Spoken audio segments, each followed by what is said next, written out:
Hey people of the world, what's up? Okay, so here it is, my video on harmonic relativity. So we're just going to get straight into it.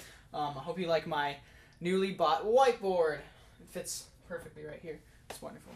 Makes my heart happy. Anyway, harmonic relativity is a system of categorizing chord relationships. In the system, they're called chord relationships, but it's basically just the particular emotional color that results from two chords combining together. So, for example, the combination C major and F sharp major has a really alien, spacey sound to it.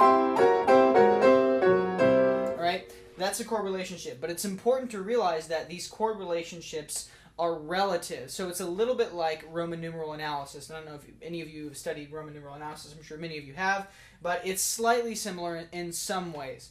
But the advantage of harmonic relativity over Roman numeral analysis is that it lends itself well to pretty much every period and every style of music. It works with jazz, it works with Debussy, it works with Stravinsky, it works with polytonality, bitonality. It's not just limited, because if you take like some Debussy passage and and try to stick it inside a Roman numeral analysis, an RNA, it's going to be a pain to understand, and that's at that point the RNA doesn't become helpful anymore. It's just because you're trying to fit everything into the system of tonic and dominant. And I'm assuming that you know some of the basics of harmony, so words like tonic and dominant and Roman numeral analysis, those aren't entirely foreign to you. So if those are, then just go read up on basic harmony in like a music theory book or something.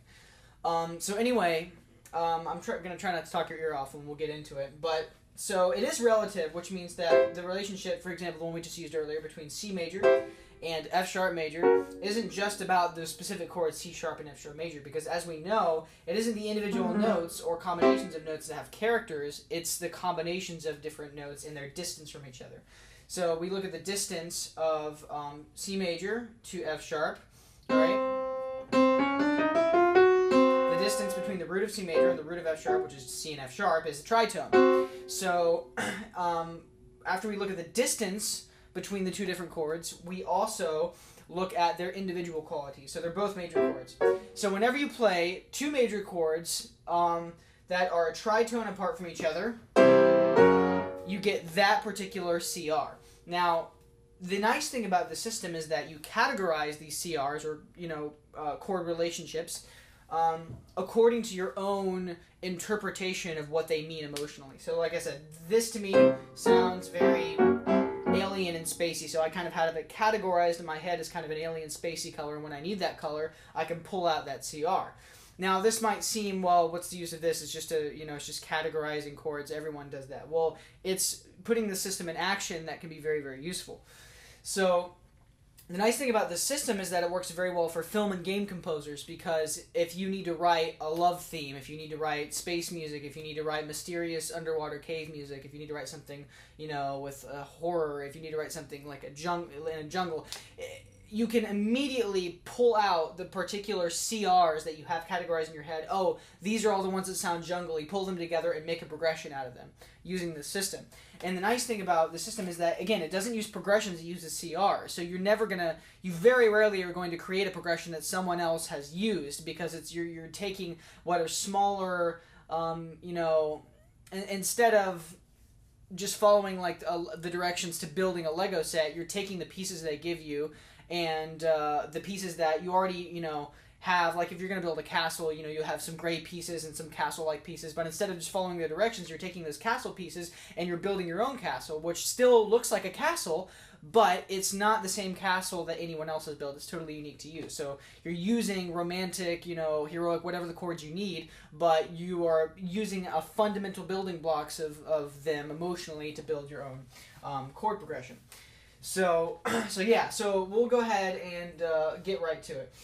So the first thing you need to do is go through every chord on the piano, every CR, and categorize it according to your emotion. Now, I would sit down and tell you how I think they sound, but that's not going to be helpful, because that's my subjective way of looking about music. You need to figure this out for yourself. So I'll just go ahead and give you a couple examples of how I think about this. So another example would be a major chord to its minor second major. So major chord, we'll go ahead and use C because it's easy. Minor second up, the direction is always up from the first chord, is going to be D flat. Alright, and both major chords. So C major and D flat major, which again you can transpose that to anywhere in the piano. We can start with E, and then it's going to be F major. To me, that has a very Mexican-y swashbuckling.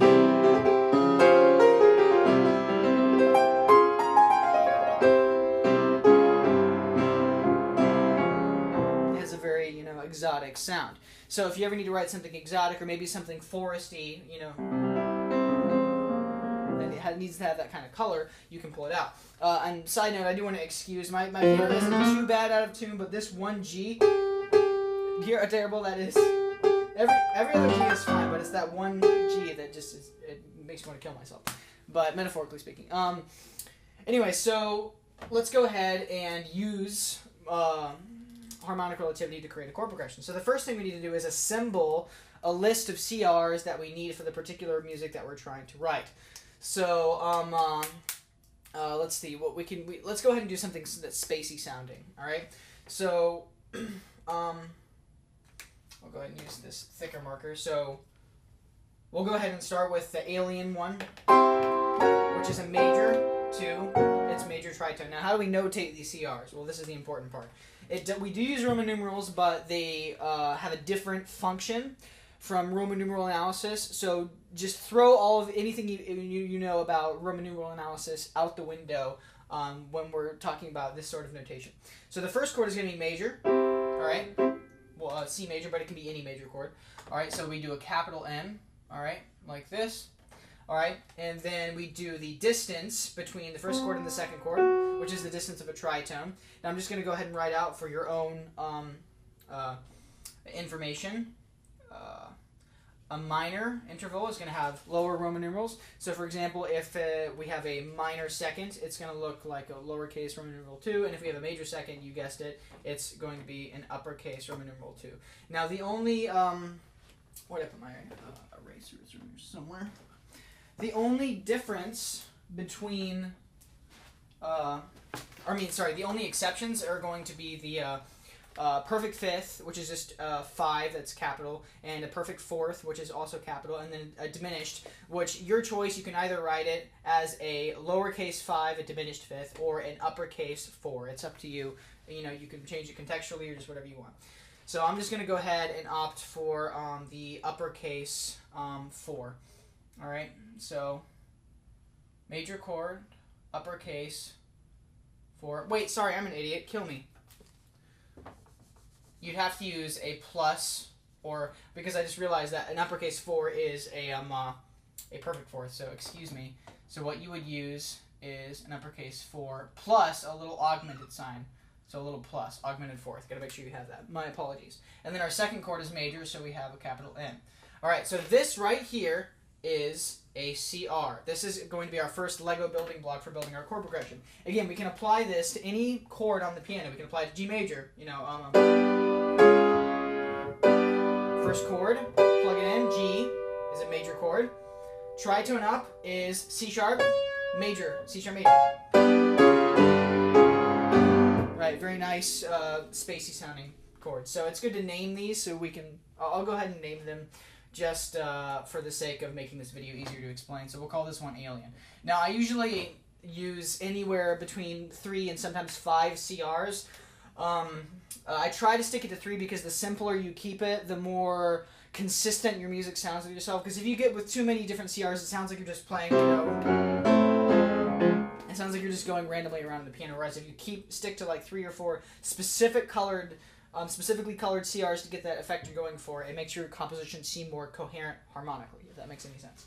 All right, so yeah, we're going to try to go for 3, but it's important to realize, and I hope this isn't confusing, that if we have a CR that goes from major to minor, we have to have another CR that goes from minor back to major. Otherwise, we're never going to be using this progression again because the progression starts with a major chord. Does that make sense? Because each CR connects with the next and previous CR. So this chord right here, this major chord, serves as the beginning of this CR, but it also serves as the ending of the last CR. So we're basically pretending that we're modulating to a new key every chord change. So that means we're not limited to diatonicism. So it's not atonality, it's very tonal, but it takes the relative aspects of tonality, and we don't ever have to stick to a particular key. We can just move at free will across the piano using the distances of chords, because that's what really gives you the emotion. It's the distance between two different chords and their individual qualities in combination that gives that chord its particular emotional color. All right? So we'll go ahead and choose another one. I'll go with the very famous Lord of the Rings one, which I know doesn't seem like it's Alien, but it could be used for Alien. Right? Because it does have it has a, heroic, you could use it for Alien music. In the case of C major, it's going to be C major to E flat. Alright? So let's go ahead and analyze that and figure out what the CR is. So E flat in relation to C is a minor third. It's a minor third up, going from C to get to E flat, and both chords are major. So we go ahead and write out capital M for major, minor third up, so 3 lowercase i's, and then a major chord. We have our second CR. We'll go ahead and call Lord of the Rings just because it's going to be easier to remember it that way. All right, so and let's say we want to make a happy, heroic sort of alien sound.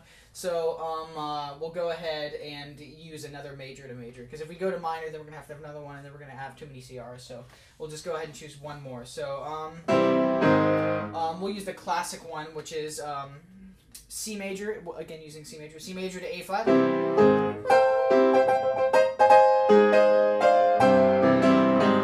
It's like the E.T.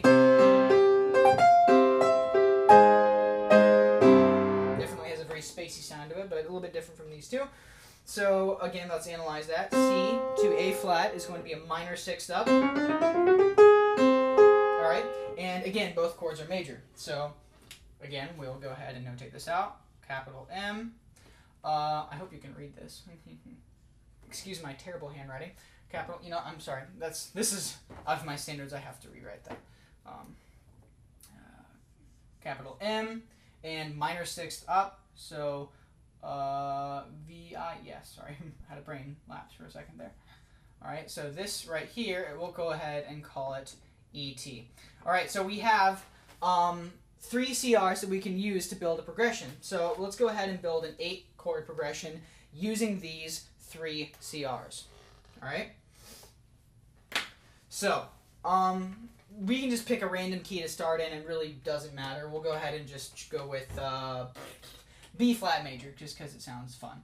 All right, B flat major. All right, so this is going to serve as the first chord of a CR. We can choose any one of these CRs, and it really doesn't matter. I mean, you can follow your ear if you want to try to find a cool progression, but you can really use any combination of these, and it's always going to sound spacey and give you that feeling that you're going for, because all of these individual CRs give us the feeling that we're going for. So you can't lose with this system. And it's good to try new things because it forces you to get outside of your comfort zone, outside of your box, and write a chord progression that you wouldn't normally write. And that's really the main purpose of this system, is to get you outside of your own head and outside of those things that you just sit down and play, and those chord progressions that you always go to. It forces you to create new things. So B flat. So we'll go ahead and we'll go with Lord of the Rings. Okay. So we're going to plug B flat into the first M. All right, we're going to go minor third up from B flat into the major chord. So a minor third up from B flat is D flat and D flat major. So now our next chord in the sequence, is D flat major. All right. So now, even though D flat was the second chord of this first CR, it's going to be the first chord of the next CR. So let's go ahead and go with Alien, just because it's, we can. So, and I'll show you this. I'm going to actually write a short composition showing this in action. I might do a couple examples, like maybe a romantic one and then also a heroic one, but we'll start off with the spacey one. So anyway, so we'll go ahead and go with Alien. So D flat, plug it into the first capital M. We go a tritone up to G, or Alright, terrible G.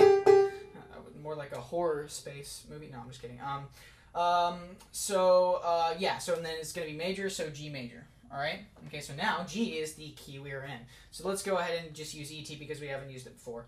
Alright, so a minor 6th up from G is E flat. Alright? So, and we don't really have to worry about, they're all major chords, so we just really have to go with the distance here. Alright, E flat, so now we have 4 chords, so let's go ahead and let's just have fun and use the same one again. So we're going to go ahead and use ET again, so plug E flat into the first one, go minor 6th up to B major. Alright, B major. Alright, so we're going to go, we'll go for an 8 chord progression. Alright, and then we'll go ahead and use Alien, and then we'll go with Lord of the Rings after that. So Alien, B, a tritone up, takes us to F, and then, you can get really fast with this, and then F, Lord of the Rings, is going to be up to a minor 3rd up to A flat. How many chords do we have? 1, 2, 3, 4, 5, 6, 7. Yeah, so we'll go ahead and sometimes I like choosing chords that we haven't been to yet. So for example, if I know that if we plug A flat into ET, we're going to go to E major, and we haven't done E major yet. We've done E flat, but not E major. So plugging A flat into ET, again, minor 6th up from A flat is E. So I hope I'm not going too fast for you, but I mean, it's pretty straightforward.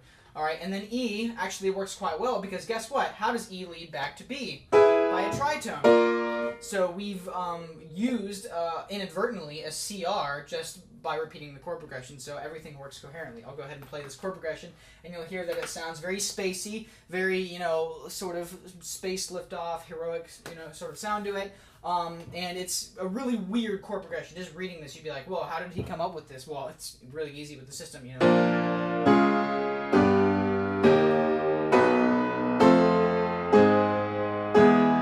Right? Do you hear how awesome that sounds and how crazy it is?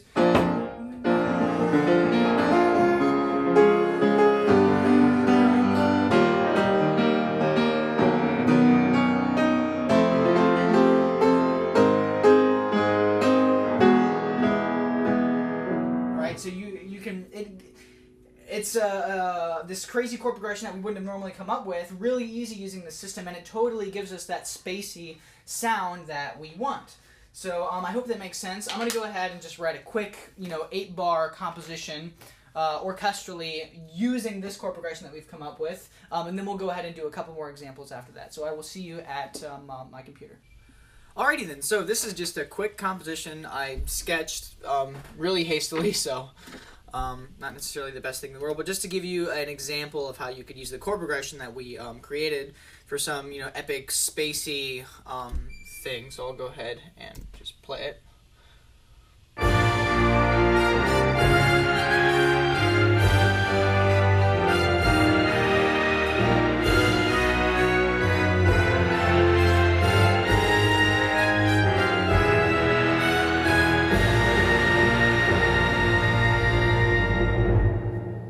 So, it sounds really spacey and epic, and it gives us exactly the sort of harmonic color that we're looking for if we were to write, like a space theme or something.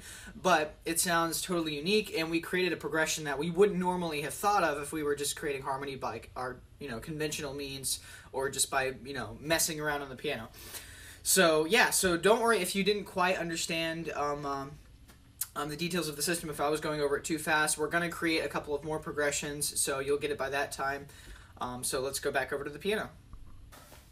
Alrighty then, so let's create a new progression. This time let's go for something mysterious, dark, brooding to contrast the other one, maybe in a cave or something. And we're going to go ahead and add extensions, so I'll show you how we can use extensions. So extensions are, in case you didn't know, basically just adding other non-triadic notes onto the chord. So like a 9th, right, 1, 2, 3, 4, 5, 6, 7, 8, 9. A 7th. It can be a major or minor, right? Or you can even add diminished interval or add 6. I'm sure you know about all these, and they all have different colors in of themselves.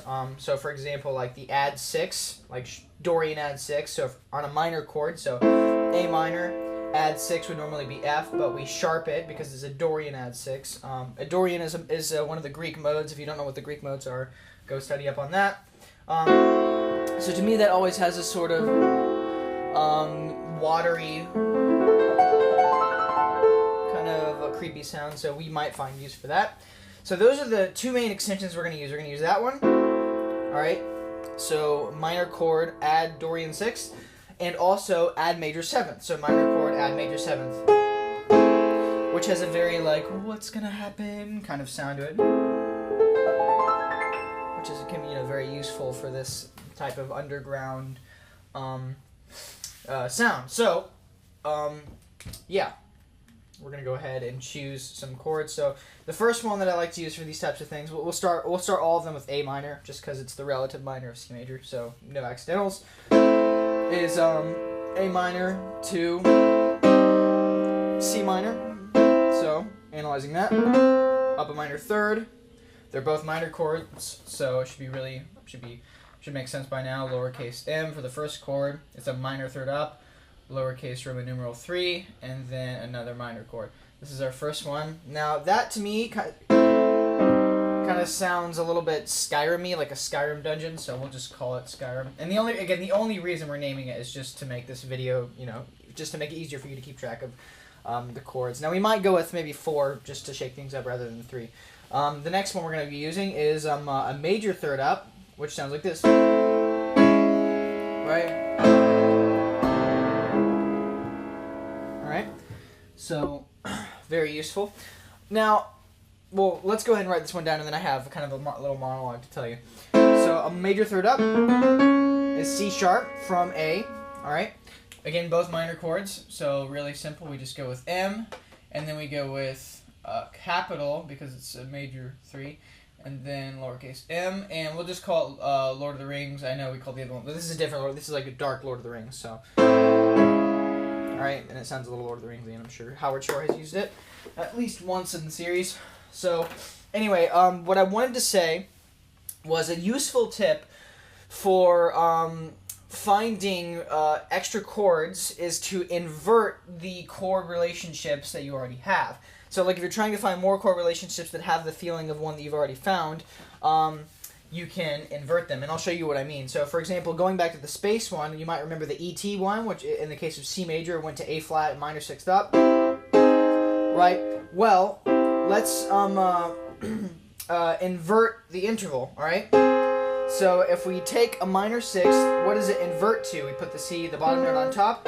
It inverts to a major third, alright? So we're basically going backwards. Instead of going from C to A flat, we're going from A flat to C, which is a different CR, but it gives us a similar feeling, but it's like we're going backwards. So a major chord and a major third up, C, remember we're just inverting the interval.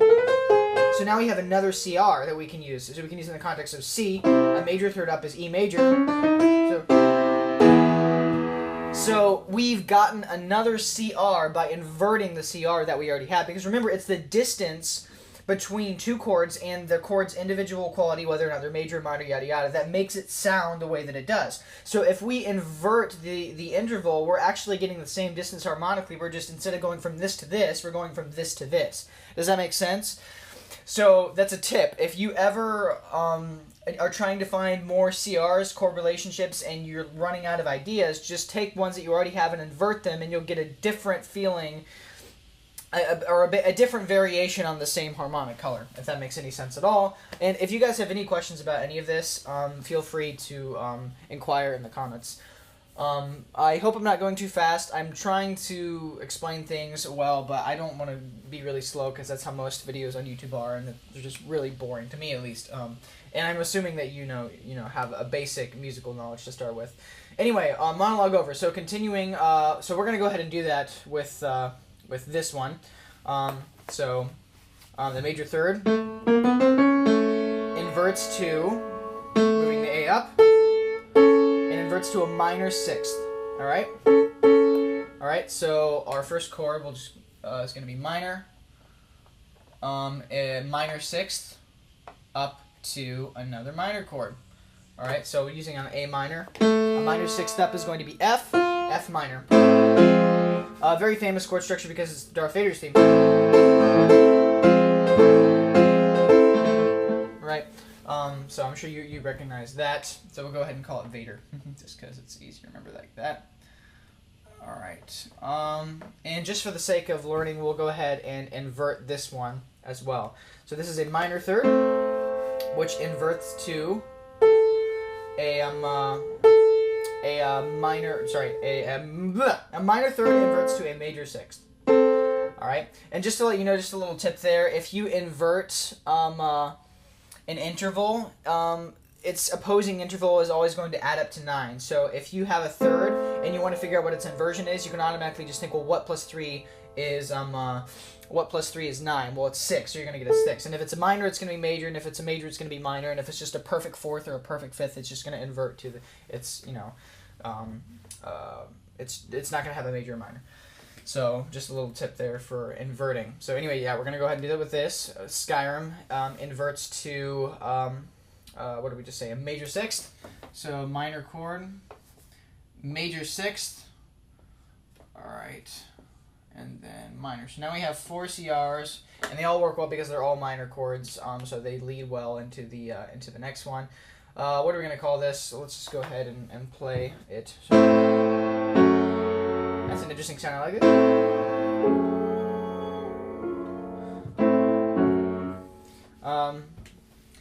We'll just call it interesting because it sounds interesting to me, and I can't think of a particular movie or soundtrack that I'm referring to. Okay, so we have Skyrim, Lord of the Rings, Vader, interesting. We have 4 chords that we can use to make an 8-chord chord progression, or 4 chord relationships.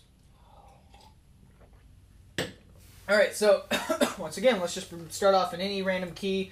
Let's go ahead and go with F sharp minor just because it sounds like fun. All right, F sharp minor, F sharp minor. All right, it's going to be our first chord in the chord progression. All right, so let's go ahead and go with Darth Vader just because it's fun. So Darth Vader is a minor sixth up.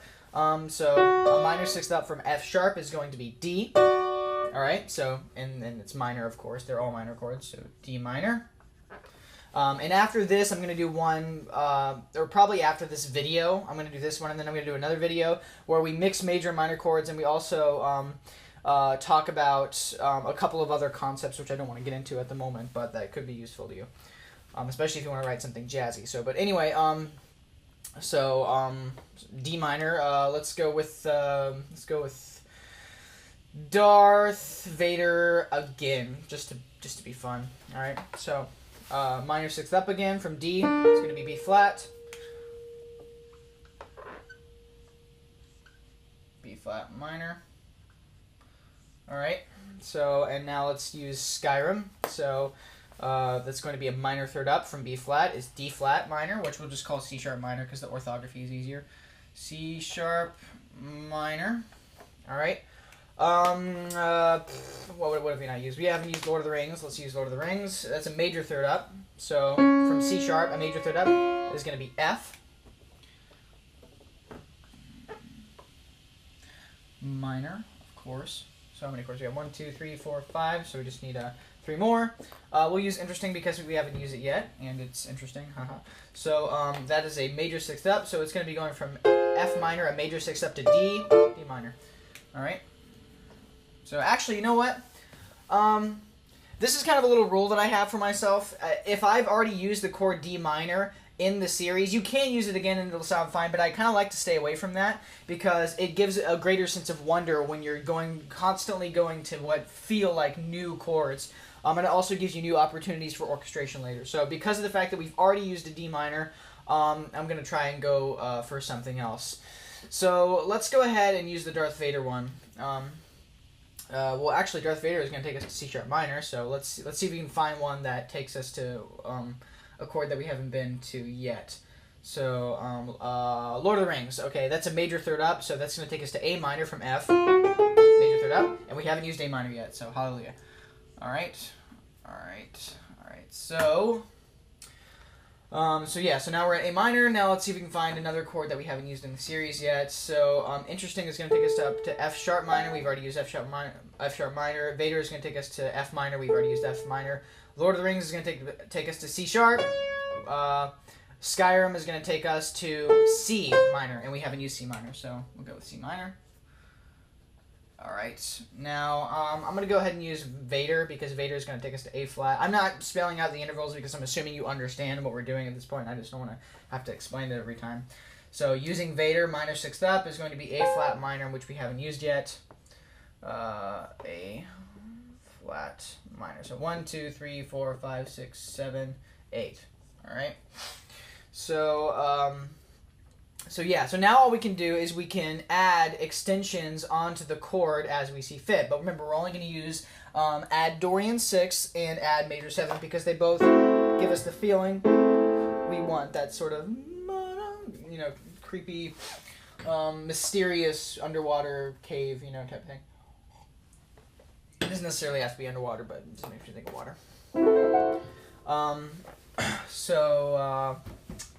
Let's go ahead and play the chord progression just by itself, and then we'll see if we can add some extensions.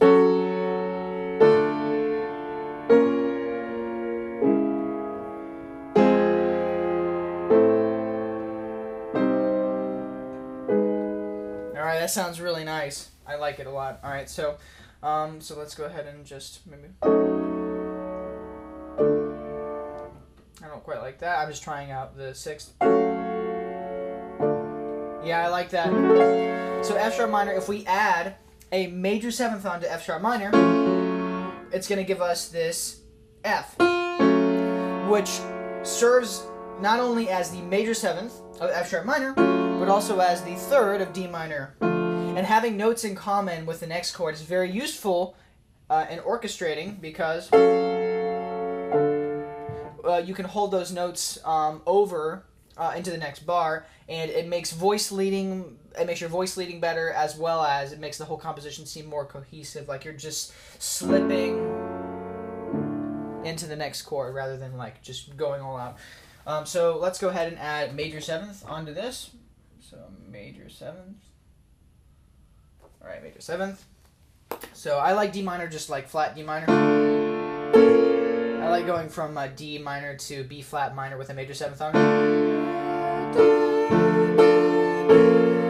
So it's actually working quite well because we're kind of doing the same thing backwards. So the fifth of D minor, this A, also serves as the major seventh of B flat minor. Does that make sense? So again, we're providing a common note which is going to help us in the orchestration phase, voice leading. So major seventh, we're going to add that to that. Now let's go ahead and try to use, you know, some Dorian add sixes because we haven't done that yet. So, oh,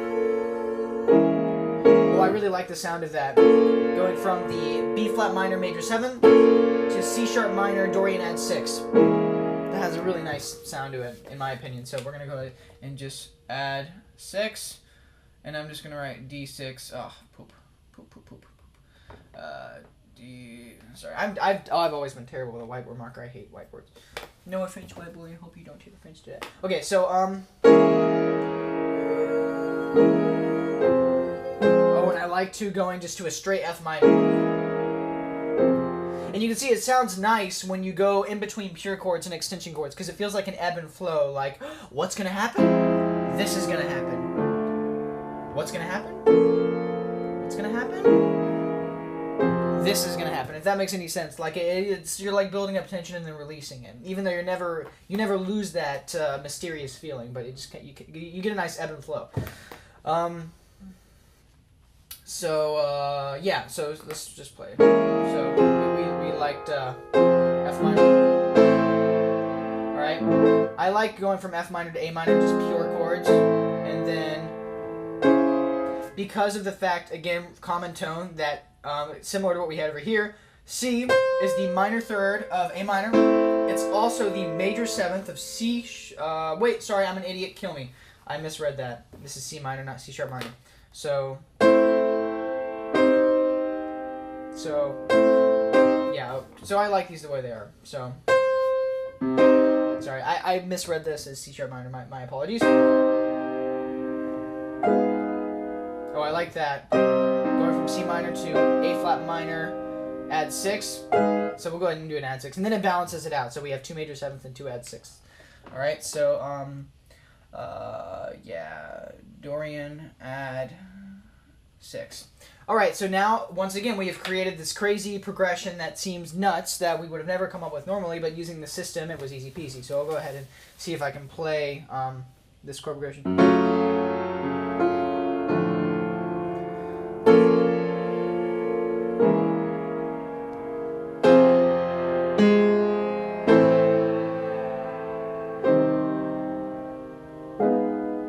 So very nice.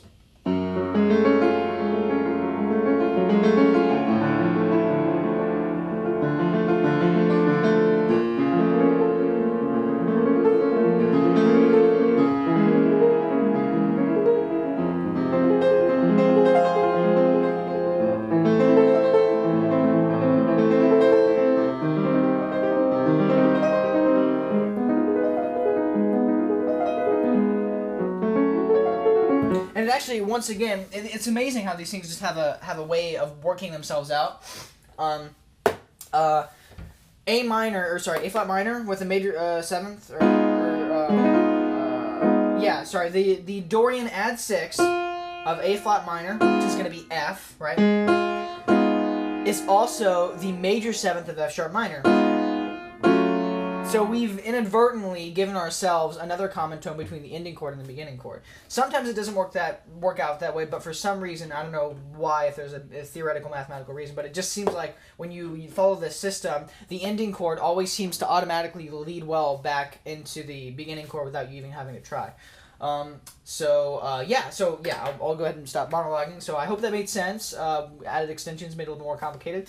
So now I'm going to go ahead and do just like I did with the other one, write a quick little impressionistic, creepy, maybe video gamey dungeon theme using this chord progression.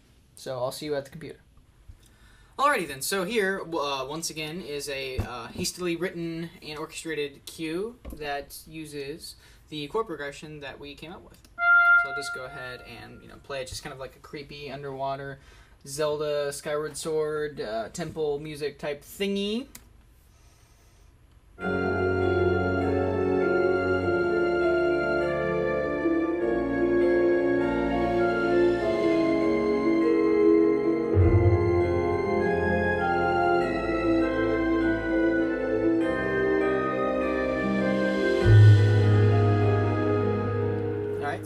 So it's creepy, gives us that, underwater cave, maybe not underwater, maybe more just like general creepy sort of sound that we want. And once again, it's something that we wouldn't have come up with normally, but using the system, it's really easy to stimulate imagination. And that's really the thing that's useful about this system, is that it stimulates your imagination. It's not necessarily, a locked down method or set of rules for creating, a harmonic structure. You can deviate from using these and, use your own techniques however you want. It's just if you're trying to write a specific style of music and you want to figure out and kind of categorize what you want to do harmonically, using CRs and using the system is a great way to sort of catalyst a harmonic structure that you can use. And of course, when I was kind of choosing chords at random, that's just because I'm not writing for anything and we're just having fun and we're just, making something up just to exemplify the system. But of course, if you were writing something and you had a specific emotion in mind, you can choose CRs and kind of order them based upon what sounds good to your ear according to what you're trying to express emotionally, which, again, sometimes the most powerful chord progressions, it's not just even about the individual CRs, but it's about what order they're in, and what chords you put where is just as important as what chords you are using, where things are located, which is really structure and form. That's the realm of discussing that in music, where things are and how listening to this thing here affects your perception of this based upon where it's located. But anyway, so I'm going to do a couple more videos talking about some more extensions, using some more examples, as well as using appoggiaturas. There's a whole system of where you take a melody. And that's another thing. This is just creating a chord progression from scratch and then writing a composition based upon it. Whereas in some of our future harmonic relativity videos, we're going to be taking a melody and harmonizing it using the system. So if you come up with a melody first, then the system works a little bit differently. So anyway, I hope you got something out of this video. Again, if you have any questions, just ask me in the comments. I hope I wasn't going too fast. I didn't want to be really boring and slow like most, instructional videos on YouTube are, and I wanted to give you a lot of practical advice that you can immediately apply to your compositions rather than just general statements about theory. So but yeah, so I hope you enjoyed it. Let me know what you think, and I look forward to seeing you in the next video.